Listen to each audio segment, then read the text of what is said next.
Google has had a view that we're in some ways, even though we collaborate with them in many ways, and there's a lot of synergy, that we're in some ways competitive to them. They've been probably the biggest advocate of net neutrality and some type of regulation on the ISP industry, and they've funded a lot of sort of third parties that advocate the same view.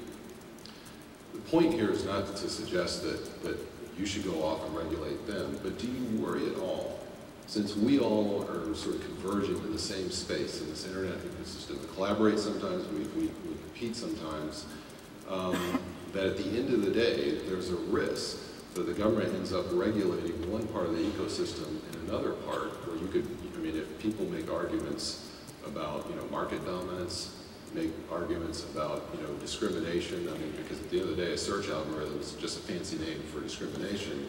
All of the things that people could claim ISPs could do clearly could be done by edge applications providers.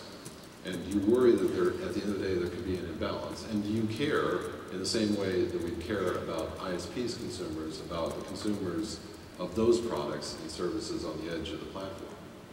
Well, the first thing I'd say, Kyle, is that this issue isn't about Google.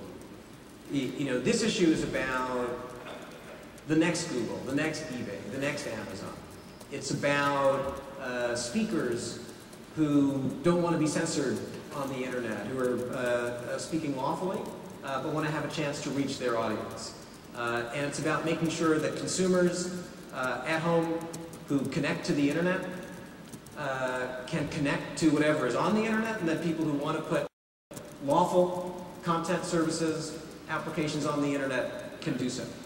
So our focus has been consistently on that. It is now. Obviously the door is open to any concerns that people have, and we approach everything with an open mind.